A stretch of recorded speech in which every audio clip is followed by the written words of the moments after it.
നമസ്കാരം. ഒടുവിൽ ADGP MR Ajith കുമാറിനെതിരെ സർക്കാർ നടപടിക്കൊരുങ്ങുകയാണ്. കുറെ നാളായി പൂഴ്ത്തിവെച്ചിരുന്ന ഒരു report AICC general secretary KC വേണുഗോപാലിന്റെ ഒരു ഒറ്റ പ്രസ്താവനയെ തുടർന്നാണ് ആ റിപ്പോർട്ട് പൊങ്ങി വന്നിരിക്കുന്നത്. ആഭ്യന്തരമന്ത്രിയായിട്ടുള്ള രമേശ് ചെന്നിത്തല അടക്കം MR അജിത് കുമാറിനെ രക്ഷിക്കാൻ മുന്നിട്ടിറങ്ങിയിരിക്കുന്നു എന്നൊരു പരാതി നിലവിലുണ്ടായിരുന്നു. അത് ഏറെക്കുറെ ശരിയായിരുന്നു താനും. നമുക്കറിയാം, ആലപ്പുഴയിൽ നടന്ന രക്ഷാപ്രവർത്തനം യൂത്ത് കോൺഗ്രസ് പ്രവർത്തകരായിരുന്ന AD തോമസിനെയും അതുപോലെ തന്നെ അജയ് ജുവൽ കുര്യാക്കോസിനെയും വലിയ ലാത്തി കൊണ്ട് തലക്കടിച്ചു കൊല്ലാൻ പിണറായി വിജയന്റെ കിങ്കരന്മാരായ 4 പോലീസുകാർ ചേർന്ന് ശ്രമിച്ചതായിരുന്നു രക്ഷാപ്രവർത്തനം എന്ന പേരിൽ പ്രശസ്തമായത്. അതിനുശേഷം ഈ കേസിൽ ഈ യുവാക്കൾക്കെതിരെ നടന്ന ഈ നരനായാട്ട് ഇത് ക്രൂരമായ ഒരു കുറ്റകൃത്യമാണ് എന്നുള്ള റിപ്പോർട്ട് അന്നത്തെ ജില്ലാ പോലീസ് മേധാവി അടക്കം സർക്കാരിന് നൽകിയിരുന്നു. എന്നാൽ ഇത് അട്ടിമറിക്കുന്നതിന് വേണ്ടി MR അജിത് കുമാർ വഴിവിട്ട കളി കളിക്കുകയും ചെയ്തു. നമുക്കറിയാം, നവകേരള യാത്ര പിണറായി വിജയനും തൻ്റെ മന്ത്രിമാരും എല്ലാം ചേർന്നൊരു AC ബസ്സിൽ കയറി കേരള ഒട്ടാകെ നടന്ന് ജനങ്ങളെ നേരിട്ട് കണ്ട് തങ്ങളുടെ സർക്കാരിൻ്റെ ക്ഷേമ പ്രവർത്തനങ്ങൾ അവതരിപ്പിക്കുക, അവരുമായിട്ട് ചർച്ച ചെയ്യുക തുടങ്ങിയ ആശയത്തോടു കൂടി നടന്നതായിരുന്നു. ഇത് ശരിക്കും വലിയ ധൂർത്തായിരുന്നു എന്ന് പിന്നീട് മനസ്സിലായി. ഇതെന്താണ് ശരിക്കും ഈ നവകേരള യാത്ര കൊണ്ട് ഉദ്ദേശിച്ചത്? നേതാക്കന്മാർ പോകുന്നു, ഭക്ഷണം കഴിക്കുന്നു, കുറെ ആൾക്കാരുമായിട്ട് ഇന്ന് സൊറ പറയുന്നു, തിരിച്ചു പോകുന്നു. എന്താണ് സംഭവിച്ചത്? സർക്കാർ ഖജനാവിന് കോടികളുടെ നഷ്ടമുണ്ടായി. ഈ കോടികളുടെ നഷ്ടത്തെ എതിർത്തുകൊണ്ടാണ് ഈ യുവാക്കൾ അല്ലെങ്കിൽ നാടുനീളെ KSU യൂത്ത് കോൺഗ്രസ് പ്രവർത്തകർ പിണറായി വിജയന് നേരെ കരിങ്കൊടി കാണിച്ചതും അദ്ദേഹത്തിന്റെ മന്ത്രിമാർക്ക് നേരെ പ്രതിഷേധം ഉണ്ടാക്കിയതും. അപ്പോൾ അങ്ങനെയുള്ള ഈ പ്രതിഷേധത്തെ ഒരു എതിർപ്പുമില്ലാതെ, ഒരു കുഞ്ഞ് പോലും ഒരു കറുത്ത തുണിക്കഷ്ണം പൊക്കി കാണിക്കാതെ സുഗമമായിട്ട് മുന്നോട്ട് നയിക്കുക എന്നുള്ള ഒരു ആശയത്തിന്റെ ഭാഗമായിട്ടാണ് നരനായാട്ടിന് നിർദ്ദേശം കൊടുത്തത്. അത് ADGP, അന്നത്തെ ക്രമസമാധാന ചുമതലയുള്ള ADGP ആയിരുന്ന MR അജിത് കുമാർ തന്നെ നേരിട്ടാണ് ചെയ്യിച്ചത്. ഇതിനുവേണ്ടി തന്നെയാണ് പിണറായി വിജയന്റെ ഏറ്റവും അടുത്ത കിങ്കരന്മാരെ പോലീസ് മാനുവലിൽ പോലും ഇല്ലാത്ത ലാത്തി സഹിതം കൊടുത്ത് വഴിയിലേക്ക് ഇറക്കി വിട്ടത്. നമുക്ക് അറിയാം, നമ്മളെല്ലാം കേട്ടതാണ്, കണ്ടതാണ്. ഈ AD തോമസിനെയും അതുപോലെ അജയ്യെയും മർദ്ദിക്കുന്നത് അവർ പോലീസ് കസ്റ്റഡി ഇരിക്കുമ്പോഴാണ്. ലോക്കൽ പോലീസ് കസ്റ്റഡിയിലെടുത്ത് മാറ്റിവെച്ച 2 പേരെയാണ് ഇവർ അന്ന് മർദ്ദിച്ചത്. മാത്രമല്ല, പോലീസിന്റെ മാനുവലിൽ പറയാത്ത ഒരു ആയുധം എന്ന് തന്നെയാണ് നമ്മൾ അതിനെ വിശേഷിപ്പിക്കേണ്ടത്. ഇത്തരം ആയുധം ഉപയോഗിക്കാൻ പോലീസിന് അധികാരമില്ല. അത് ഉപയോഗിച്ച് തലക്കടിച്ച് കൊല്ലാൻ ശ്രമിച്ചു. ആ കൊല്ലാൻ ശ്രമിച്ചതിനെതിരെ കൃത്യമായ റിപ്പോർട്ട് കൊടുത്തു. ആ റിപ്പോർട്ട് MR അജിത് കുമാർ അന്നത്തെ ആലപ്പുഴ DYSPയെ വിളിച്ചു വരുത്തി, തൻ്റെ ഓഫീസിൽ വിളിച്ചു വരുത്തി, തൻ്റെ 2 ഗ്രേഡ് SIമാരെ ഉപയോഗിച്ച് തിരുത്തി എഴുതി വീണ്ടും അത് കോടതിയിൽ സമർപ്പിച്ചു. പക്ഷെ കോടതി റിപ്പോർട്ട് തള്ളിയിട്ട് പുനരന്വേഷണത്തിന് ഉത്തരവിട്ടു. ആ ഉത്തരവ് CPMന്റെ നേതൃത്വത്തിലുള്ള സർക്കാർ പൂഴ്ത്തിവെക്കുകയും ചെയ്തു.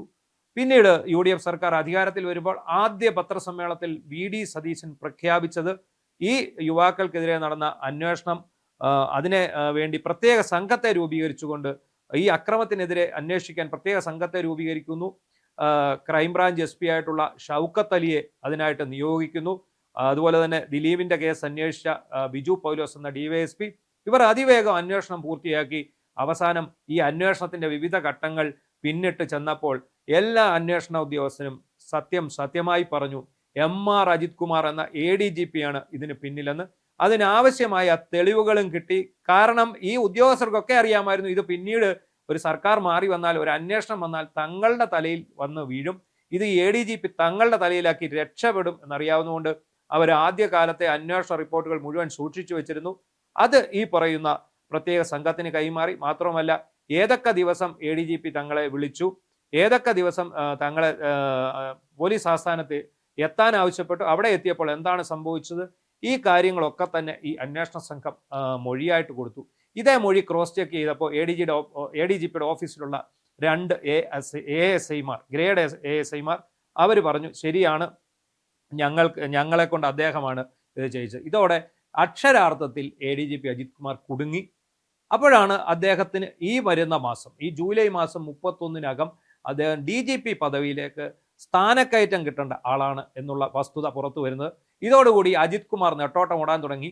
കഴിഞ്ഞ സർക്കാരിൻ്റെ കാലത്ത് P ശശിയും പിണറായി വിജയനും ഒക്കെ സംരക്ഷിച്ച അജിത് കുമാറിനെ സംരക്ഷിക്കാൻ ഇപ്പോൾ ആരുമില്ല. അദ്ദേഹം രമേശ് ചെന്നിത്തലയുടെ ഔദ്യോഗിക വസതിയുടെയും അദ്ദേഹത്തിൻ്റെ പിന്നാലെയും കൂടി വളരെയധികം മാപ്പ് അപേക്ഷിക്കുന്ന ഒരവസ്ഥയിലേക്ക് ചെന്നു. എന്നിട്ടൊന്നും ഇവർക്ക് ഒന്നും ചെയ്യാൻ സാധിക്കില്ല. കാരണം കോൺഗ്രസ്സുകാരായിട്ടുള്ള രണ്ടുപേരെയാണ് തലയടിച്ച് തകർത്ത് വധശ്രമത്തിനുള്ള നീക്കം പോലീസുകാർ നടത്തിയത്.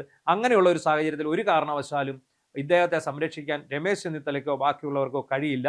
എങ്കിൽ പോലും തെക്കൻ ജില്ലക്കാരനായ ഒരു പ്രവാസി വ്യവസായി മുതലാളിയുടെ ഒരു ഇടപെടൽ ഇവിടെ ഉണ്ടാകുന്നു. അതോടുകൂടി രമേശ് ചെന്നിത്തല പ്ലേറ്റ് തിരിക്കുന്ന കാഴ്ചയാണ് കണ്ടത്. അന്വേഷണം അതിവേഗം പൂർത്തിയാക്കി SP ഷൗക്കത്ത് അലി റിപ്പോർട്ട് സമർപ്പിക്കുന്നു. അതിൽ പ്രധാന കുറ്റവാളി ADGP MR അജിത് കുമാർ. പക്ഷേ ആ റിപ്പോർട്ട് DGP ആഭ്യന്തരമന്ത്രിക്ക് കൈമാറാൻ തയ്യാറാണെങ്കിലും അത് തൻ്റെ ഓഫീസിൽ വെച്ചേക്കുക എന്നുള്ള ഒരു നിർദ്ദേശമാണ് ആഭ്യന്തരമന്ത്രിയുടെ ഓഫീസിൽ നിന്ന് ചെല്ലുന്നത്. ഇതേ തുടർന്ന് ആകെ ഈ DGP പെട്ടുപോയി. കാരണം ഈ റിപ്പോർട്ട് കൊടുത്തില്ലെങ്കിൽ ഈ പറയുന്ന MR അജിത് കുമാർ വീണ്ടും സ്ഥാനക്കയറ്റം നേടി DGP ആയിട്ട് വരുന്ന ഒരു അവസ്ഥയുണ്ടായി. കേരള പോലീസിലെ തന്നെ ഏറ്റവും അനഭിമതനായ ഒരു പോലീസ് ഉദ്യോഗസ്ഥനാണ്. സഹപ്രവർത്തകർക്ക് P വിജയൻ എന്ന് പറയുന്ന ഇപ്പോഴത്തെ ക്രമസമാധാന ചുമതലയുള്ള ADGPയെ കള്ളക്കേസിൽ കുടുക്കി സസ്പെൻഡ് ചെയ്യിപ്പിച്ചയാളാണ്. ഈ നാട് നീളെ പിണറായി വിജയനെ എതിർക്കുന്നവർക്കെതിരെ കള്ളക്കേസ് എടുത്തിട്ടുള്ള ആളാണ് ഈ MR അജിത് കുമാർ. അങ്ങനെയുള്ള MR അജിത് കുമാറിനെതിരെ ഒരു നടപടി ഇവിടെയുള്ള പോലീസ് സേനയിൽ തന്നെയുള്ള 100 കണക്കിന് ഉദ്യോഗസ്ഥർ ആകാംക്ഷയോടെ കാത്തിരിക്കുമ്പോഴാണ് ഇത് ഒതുക്കാനുള്ള നീക്കം നടക്കുന്നത്. ആ നീക്കത്തിനെതിരെ മാധ്യമങ്ങൾ ശക്തമായി രംഗത്ത് വന്നു. അപ്പോഴും രമേശ് ചെന്നിത്തല തനിക്കൊന്നും അറിയില്ല എന്ന് പറഞ്ഞ് കൈ കഴുകുകയാണ് ഉണ്ടായത്. എന്നാൽ കഴിഞ്ഞ ദിവസം ആലപ്പുഴയിൽ വെച്ച് AICC ജനറൽ സെക്രട്ടറി KC വേണുഗോപാലിനോട് മാധ്യമപ്രവർത്തകർ ഇതേപ്പറ്റി ചോദിക്കുമ്പോൾ ഒരു കാരണവശാലും ഈ യൂത്ത് കോൺഗ്രസ് പ്രവർത്തകരെ മർദ്ദിച്ച, അവരെ തലക്കടിച്ച് കൊല്ലാൻ ശ്രമിച്ച, കേസ് അട്ടിമറിക്കാൻ ശ്രമിച്ച ഈ ADGPയെ വെറുതെ വിടില്ല എന്നൊരു സൂചന അദ്ദേഹം നൽകി. ഹൈക്കമാൻഡിൽ അവസാന വാക്ക് എന്ന് പറയുന്നത് KC വേണുഗോപാലാണ്. KC വേണുഗോപാൽ ഇതിൽ ഇടപെട്ടതോടെ പിന്നെ പിടിച്ചു നിൽക്കുവാൻ രമേശ് ചെന്നിത്തലയ്ക്ക് സാധിക്കാതെ വന്നു. അതേ തുടർന്ന് എത്രയും പെട്ടെന്ന് അന്വേഷണ റിപ്പോർട്ട് കൈമാറാൻ നിർദ്ദേശം വന്നു. അങ്ങനെ ഇന്ന് DGP റവദ ചന്ദ്രശേഖർ ഈ അന്വേഷണ റിപ്പോർട്ട് കൈമാറും. അതിനൊപ്പം തന്നെ നിയമോപദേശം തേടിയിട്ടുണ്ട്. ഈ MR അജിത് കുമാറിനെ സസ്പെൻഡ് ചെയ്താൽ എന്താവും സംഭവിക്കുക എന്നുള്ളതിനെക്കുറിച്ച്. പക്ഷേ അതിനിടയിൽ ഒരു റിട്ടയർഡ് പോലീസ് ഉദ്യോഗസ്ഥൻ DYSP ആയിട്ടുള്ള പ്രശോഭ് എന്ന് പറയുന്ന റിട്ടയർഡ് DYSP അദ്ദേഹം ഒരു കുറിപ്പ് ഫേസ്ബുക്കിൽ എഴുതിയിരിക്കുന്നു. ഈ MR അജിത് കുമാറിനെ കുറിച്ചും അദ്ദേഹത്തിൻ്റെ ഭാഗത്തു നിന്നുണ്ടായ വീഴ്ചകളെക്കുറിച്ചും. അത് ഇങ്ങനെയാണ്: മുൻ മുഖ്യമന്ത്രിയുടെ സുരക്ഷാ ഉദ്യോഗസ്ഥനായ പോലീസുകാരൻ തൻ്റെ ചുമതല നിർവഹിക്കുന്നതിൻ്റെ ഭാഗമായി ആലപ്പുഴയിൽ വെച്ച് 2 പേരെ തലക്കടിച്ച് രക്ഷാപ്രവർത്തനം നടത്തിയ കേസ് അട്ടിമറിക്കാൻ ഒരു അട്ടിമറി director general of police (ADGP) നടത്തിയ കളികൾ നിയമപരമോ അതോ നിയമവിരുദ്ധമോ? ചൂടേറിയ ചർച്ച നടക്കുന്ന സമയമാണല്ലോ ഇത്. പോലീസ് ഒരു കേസിന്റെ അന്വേഷണം നടത്തുന്നത് BNSS ഭാരതീയ ന്യായ സംഹിതയിൽ എഴുതിയിട്ടുള്ള വിവിധ വകുപ്പുകളുടെ അടിസ്ഥാനത്തിലാണ്. ഇത് പ്രകാരം ഒരു കേസ് അന്വേഷണം നടക്കുന്ന സമയത്ത് അതിൽ ഇടയ്ക്ക് കയറി ഇടപെടാൻ ഒരാൾക്കും അധികാരമില്ല എന്ന് തന്നെയാണ് നിയമം. എന്നാൽ അന്വേഷണം നിയമപരമല്ലെങ്കിൽ ബന്ധപ്പെട്ട മേലുദ്യോഗസ്ഥർക്ക് മാത്രം അഭിപ്രായം പറയാനും തിരുത്താനും അധികാരമുള്ളതാണ്. ചർച്ച ചെയ്യുന്ന കേസിൽ ADGP ഇടപെട്ടത് തെളിവുകൾ നശിപ്പിച്ച് കേസ് ഇല്ലാതാക്കി പ്രതിയായ പോലീസുകാരനെ രക്ഷപ്പെടുത്താനാണ്. രണ്ടാമതായി, ആരോപണ വിധേയനായ ADGP ക്രമസമാധാന ചുമതല മാത്രം ഉള്ള ഉദ്യോഗസ്ഥനായിരുന്നു. ഇൻവെസ്റ്റിഗേഷൻ ചാർജ് ഉള്ള ഉദ്യോഗസ്ഥനല്ല. അതുകൊണ്ട് തന്നെ ഇൻവെസ്റ്റിഗേഷനിൽ ഇടപെടാൻ അധികാരമില്ലാത്തതാണ്.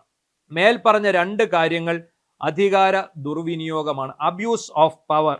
ഇതിൽ section 238 causing disappearance of evidence പ്രകാരം FIR നിർബന്ധമായും രജിസ്റ്റർ ചെയ്യണം. ഈ DYSP പറയുന്നതാണ്. അതായത് അധികാര ദുർവിനിയോഗത്തിന് ഈ പറയുന്ന ADGPക്കെതിരെ നിർബന്ധമായും FIR രജിസ്റ്റർ ചെയ്യണം. അധികാര ദുർവിനിയോഗമാണ് അദ്ദേഹം പാടെ നടത്തിയിട്ടുള്ളത് എന്നാണ് ഇതിൽ നിന്ന് പറയുന്നത്. അട്ടിമറിക്കാൻ തക്കതായ ബുദ്ധിയുള്ള ഉദ്യോഗസ്ഥനാണ് ആരോപണ വിധേയൻ എന്ന് എനിക്ക് അഭിപ്രായമില്ല. ചില ശങ്കരന്മാരാണ് ഇതിന് പിന്നിൽ എന്നാണ് ഞാൻ സംശയിക്കുന്നത്. ശബരിമലയിൽ സുപ്രീം കോടതി വിധി അച്ചടിച്ച് പുറത്തു വരുന്നതിന് മുൻപ് തന്നെ സ്ത്രീകളെ പോലീസ് യൂണിഫോമിൽ മല കയറ്റിയ ശങ്കരന്മാരുണ്ടല്ലോ, അവനാണ് ഇതിനു വേണ്ടി പ്രവർത്തിക്കുവാൻ നിയമപരിജ്ഞാനമുള്ളത്. എന്തായാലും കേസ് രജിസ്റ്റർ ചെയ്യുക തന്നെ വേണം. ഈ റിട്ടയർഡ് DYSP ചൂണ്ടിക്കാണിക്കുന്നത് 2 കാര്യങ്ങളാണ്. ഒന്ന്, ഈ MR അജിത് കുമാറിന് ഒരു കാരണവശാലും ഈ രക്ഷാപ്രവർത്തന കേസിൽ ഇടപെടാനുള്ള അവകാശമില്ല, അധികാരമില്ല. ഈ അന്വേഷണത്തിൽ എന്തെങ്കിലും വീഴ്ച ഉണ്ടെങ്കിൽ മാത്രം അദ്ദേഹത്തിന് നിർവ്വഹണ ഉദ്യോഗസ്ഥൻ എന്നുള്ള രീതിയിൽ അത് തിരുത്താൻ ആവശ്യപ്പെടാം എന്നുള്ളത് മാത്രമാണുള്ളത്.